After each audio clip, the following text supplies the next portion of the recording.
Today, we're diving into a clip that made me pause. Kendrick Perkins said something crazy to me on ESPN recently. Something I don't necessarily agree with, but something that also highlights a big problem. Here is what Perk said, and I'm going to let you listen to the full clip in a second, but part of it was this. Steph Curry is one championship and one finals MVP away from entering the GOAT conversation. What he's done for the game, it's changed forever. And listen, I hear that. Steph Curry has changed the game. He's a four-time champion, greatest shooter of all time, revolutionizing spacing, pace, and confidence in every 6'2" kid hooping today. I'll never take that away from him. But here is what gets me. Every time someone brings up the GOAT debate, it's like people forget Kobe Bryant ever played in the NBA. How does that happen? How do we go straight from MJ to LeBron, which in my mind doesn't qualify anymore, and then to Steph, and skip over one of the most cold-blooded, skilled, clutch, and accomplished players we've ever seen? Let me show you the Perkins clip I'm talking about. But first, welcome. My name is Paul, and this is the Basketball Show, where I talk today's NBA, current events, news, players, and more, all completely unbiased, even though some people disagree, because any opposing opinion to weak people is always hating. Truth is truth, and I try to stand by that. Number one, we have to give him more credit about, his conditioning and how much he puts into his body. That was a tough-ass series he just went through. You're talking about Mon Thompson, who was physical with him. We're talking about 6'7", bigger guy. They were face guarding him at times, trapping him. And like they said, damn near ran 2 miles, but it was through 2 miles of physicality. It was like running 2 miles with a 15-pound weight vest. Here's the thing. Steph Curry is one championship away and one finals MVP away from entering the GOAT conversation. Real talk.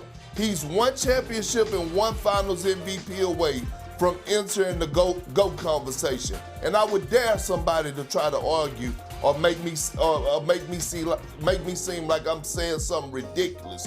What he has done for the game, he has changed the game forever. Forever. He's given life to all the guys that are under 6'3", right? Not just because his shooting ability, but because what he brings to the table night in and night out on a day-to-day basis as a true professional, and now he's getting it done on both ends of the floor. Well, he's been getting it done on both ends of the floor because in his fourth championship against the Boston Celtics, they were trying to pick on him, and I thought that's when he leveled up and took it to the next level defensively. So let's talk about this. First off, let's be clear. Steph is amazing. What he's done is generational. If he gets a 5th ring and a finals MVP, I don't think he deserves to be talked about. I do think he deserves to be talked about in the elite tier. But here is where the inconsistency comes in. Steph's being projected into GOAT status off of 5 potential rings and 1 finals MVP. Kobe Bryant already has 5 rings, already has 2 finals MVPs, already has more all-NBA first-team selections than Steph, more all-defensive team selections, more career points, more iconic moments, more killer instinct than almost anyone not named Michael Jordan. And yet, when the GOAT conversation comes up, he's barely mentioned. Why? Kendrick Perkins said Steph changed the game, and he's right. But so did Kobe. Kobe was the bridge between Jordan and the LeBron era. He kept the art of footwork, mid-range mastery, and fundamentals alive during a time the league was changing. You don't get players like Devin Booker, Jason Tatum, or even a guy like Kyrie Irving without Kobe Bryant. I mean, come on, Kobe even helped Kawhi develop his game. He inspired a whole generation, just like Jordan inspired him. Steph changed how the game is played. Kobe changed how seriously you approached the game. And isn't that part of the GOAT? Isn't legacy about more than just numbers and three-point stats? Let's break this down for a second.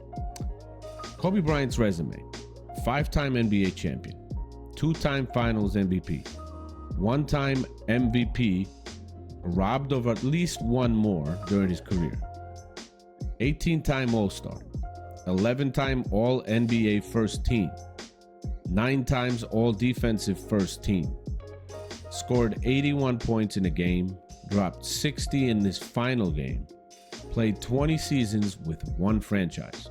Oh, and let's not forget, he played through a torn Achilles, hit the free throws, then walked off the court. It might be a couple seconds, but he played. That's different. That's GOAT stuff, literally. Now let's talk impact and mentality. You want to talk about professionalism? Steph runs 2 miles a game? Cool. Kobe would wake up at 4 a.m., train for hours, and then go to practice. His work ethic was mythological. His preparation was obsessive. He studied his opponent's tendencies like a scientist. He didn't just want to win, he wanted to bury you. There's a story of Kobe watching sharks and how they move to help him try to defend Allen Iverson in the finals. Like, what? I can't even fathom how that would help him, but he had some kind of an idea about it. You think Jordan respected him for no reason? MJ said it himself. He's the only one who could possibly beat me one-on-one. That's not a soundbite. That's the GOAT tipping his hat. I get it. The media loves Steph. He's fun. He smiles. He dances. He changes the geometry of the court. That's all real. But if the GOAT conversation is going to evolve to include guys with 5 rings and game-changing impact, then how in the world is Kobe not in the thick of it? Perkins isn't the only one to overlook him. It happens constantly. And frankly, my thinking is it's freaking disrespectful. Let's make one more comparison just so we're fair. Listen carefully. Steph Curry as of now, 4 championships, 1 finals MVP, 2 regular season MVPs, 1 unanimous, 9 all-NBA selections, 4 first team, 0 all-defensive selections, all-time 3-point leader.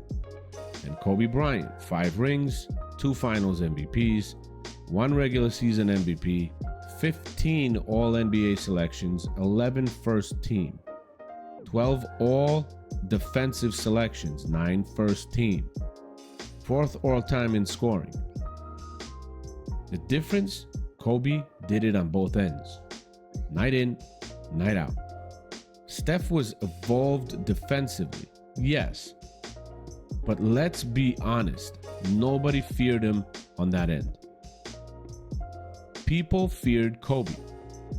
They knew he'd take your heart on defense and then drop 40 on the other side. That matters. Steph was just never like that. They would be afraid of him on offense, but nobody would fear Steph on defense.